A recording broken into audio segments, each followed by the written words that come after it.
Thank you, Mr. President.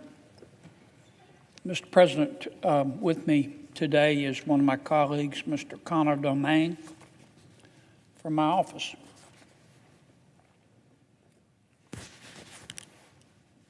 Mr. President, high school seniors throughout our country are looking forward to graduation, which is going to happen here in the next few months, in some cases weeks. The sad reality, though, is that some of these high school seniors won't be able to read. They won't be able to read their diplomas. In fact, students in several states have actually filed lawsuits against their schools for failing to teach them basic skills like reading and math. One student plaintiff actually alleged in his petition that he can't spell his name. And he's a high school senior. And it brings me no pleasure to point this out.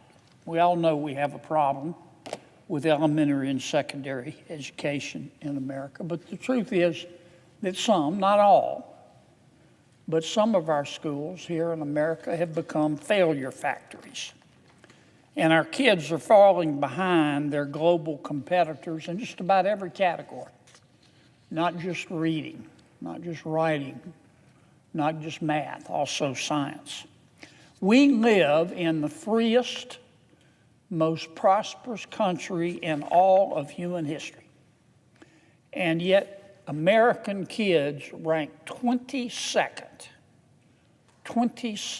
not in all 195 countries in the world, but 22nd among developed nations in terms of our education achievement. It's embarrassing, and the American people deserve better. So do American kids. In 1979, President Carter established the Department of Education. As you know, Mr. President, it's a cabinet-level agency. Its purpose was to improve education outcomes throughout the country. I want to read you what the department's mission is supposed to be. I'm quoting here. The Department of Education is supposed to, quote, promote student achievement and preparation for global competitiveness by fostering educational excellence and ensuring equal access, end quote. Pretty words. Pretty words. That's all they are. Just empty, pretty words. The results have been anything but excellent.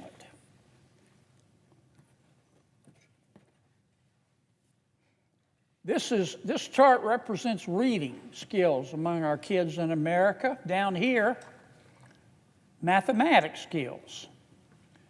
This is when we started the Department of Education, way back here, 1979. This is where we are today. The line, we're doing a little better in math, but the line for reading is basically flat.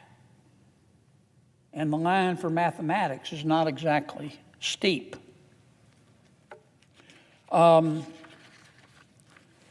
The truth is that our scores, both for reading and math, have not improved appreciably in decades. And any progress that we have seen from the Department of Education's long tenure, which is very little, you can see the numbers, they speak for themselves. They disappeared during the pandemic when people in power decided to close down our schools. Funding for the Department of Education has far outpaced spending in the rest of federal government. If you compare spending just for the Department of Education to spending in the rest of the federal government, the difference is dramatic. Since 1980, the Department of Education spending has increased by 370%. 370%. All other forms of spending have increased on average about 195%. Yet the scores remain stagnant, both for reading and for math. Now, looking at these numbers, I think it's pretty clear why President Trump is calling for us to shut down the Department of Education altogether. He wants to, as we know, he wants to return education to our states. And Louisiana provides a perfect example of why that's a good idea. I want to be clear. I'm not saying that Louisiana public education and secondary education is perfect. We're not well, but we are doing much better.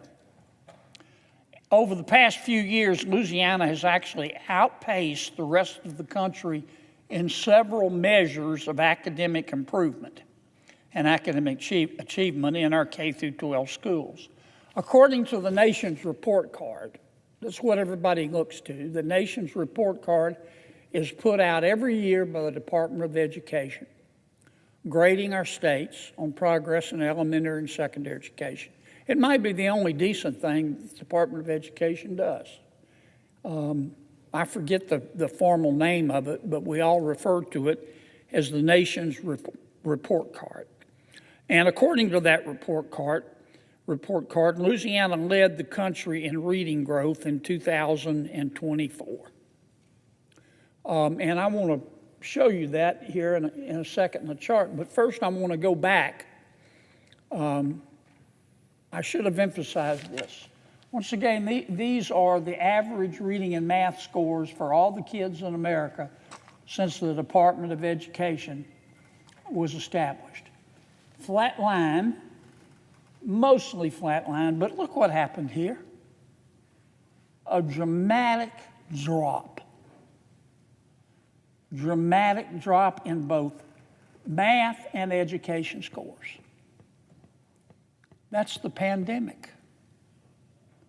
That's what happened when people in power decided to shut down our schools. Now, it was more than one person, I understand that. But it was, for all the people who made this decision, they should hide their heads in a bag. I mean, look what happened. We shut down our schools. We had the largest learning loss in modern history.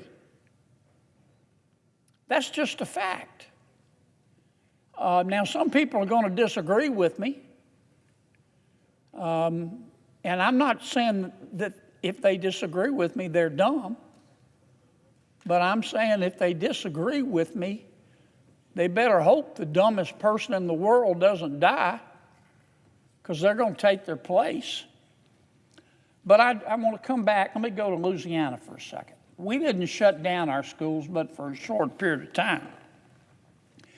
And you can see the results in this chart. Between 2019 and 2024, Louisiana fourth graders went from ranking dead last in the country for reading proficiency. Here we are, 48th, to ranking 16th. I'm very proud of that. Math scores also steadily increased. Louisiana climbed from being ranked 50th to 38th. We went from 50th to 38th and 48th to 16th best in our country.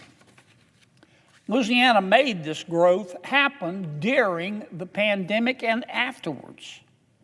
The pandemic was probably one of the most challenging educational periods in our country's history. Parents remember it. I remember it. Even if your kids are grown, you remember it. It was difficult for kids to try to learn from home. It was a disaster.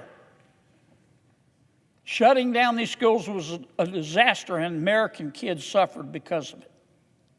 According to the Education Recovery Scorecard, which measures how much of the loss we were able to gain back, American students, I'm talking about all kids throughout America, are still 1/2 of a grade behind where students were when they were tested before the pandemic. On average, we lost 1/2 a grade. In many states, the academic loss was a full year. And that means that fourth graders today can only read as well as third graders prior to the pandemic. This is an entire generation of kids who fell behind because our people in power decided to shut down our schools. And many of our states, despite the billions of dollars that we appropriated to help them, have failed to catch up.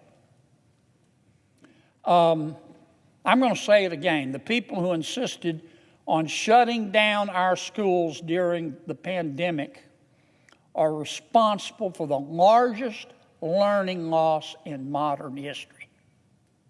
It was dumb, dumb, dumb. And again, I'm not saying the people that made that decision to shut down the schools in America are the dumbest people in the world, but they better hope the dumbest people in the world don't die. Louisiana, though, managed to thrive during this period and afterwards. Why is that? Because we looked around at what our friends and our neighbors were doing in America and across the world. And we didn't go with the flow. Only dead fish go with the flow. We didn't go with the flow. We said, let's look at what other countries are doing and working and what other states are doing and working, and that's what we did. First, we started giving our teachers the tools they needed to teach, and that's important. In 2021, I remember it like it was yesterday, our state legislature passed a law mandating that all K through 3 teachers receive advanced training in the very best methods of teaching reading. Reading is fundamental. If you can't read, nothing else matters in terms of educational progress.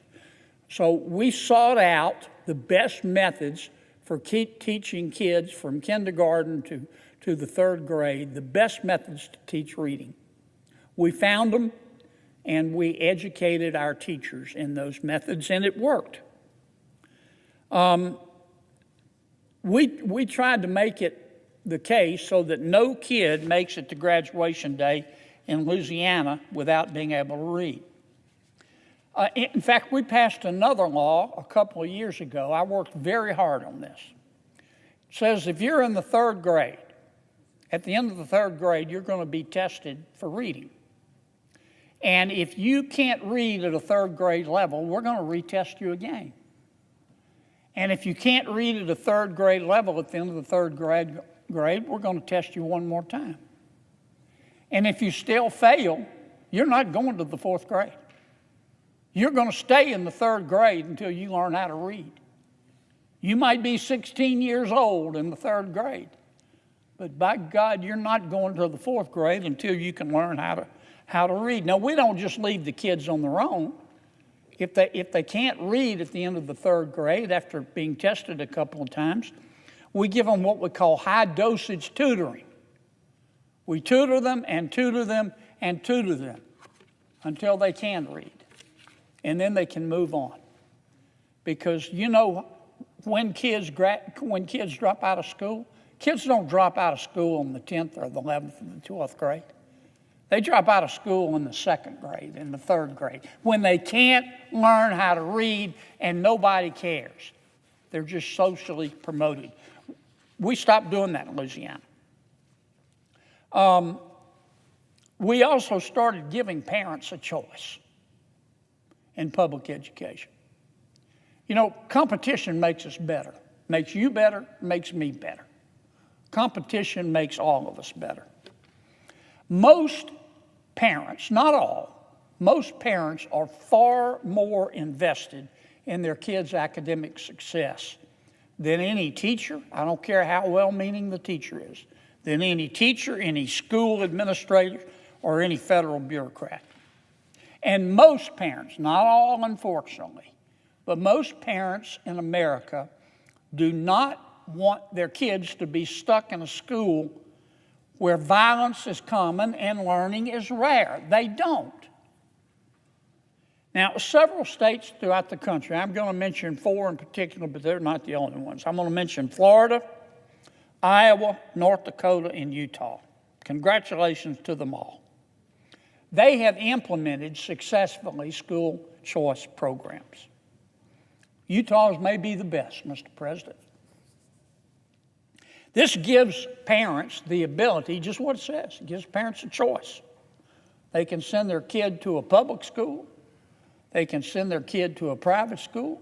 They can send their child to a charter school. Charter schools are tuition free. Charter schools are public schools. They're tuition free, but they're not run by the education bureaucracy. They're almost always run by parents and caring adults. They don't have to follow all the red tape in their local school district. They can experiment. They're independent. They're free. And they work. Every one of these states that I mentioned, their programs are different. But each state that I mentioned, and I want to mention them again because they deserve praise, Utah, North Carolina, North Dakota, Iowa, and Florida, they all have a few things in common. They all allow parents to decide which school will get their kids' share of state and federal tax dollars. As you know, Mr. President, we fund our public schools through 3 sources of revenue. The largest is usually local government. In my state, about half of the money comes from local government. About 40% comes from the state government, and about 10% comes from the federal government. So it's mostly local money, but it's also state money to a large extent, and some federal money. But these are all tax dollars. In these states that I just described, if parents are happy with the current public school that their child is enrolled in, they can tell the state, okay, spend that money per child that I just described in my child's school. I'm happy with my current school. But if the parents aren't happy, they can seek another school that's a better fit and move that money. They can choose to take their child's funding to a different school to give that kid a better outcome. This gives parents a choice. But it also, you know what else it does? It gets some of our schools off their ice-cold, lazy butts.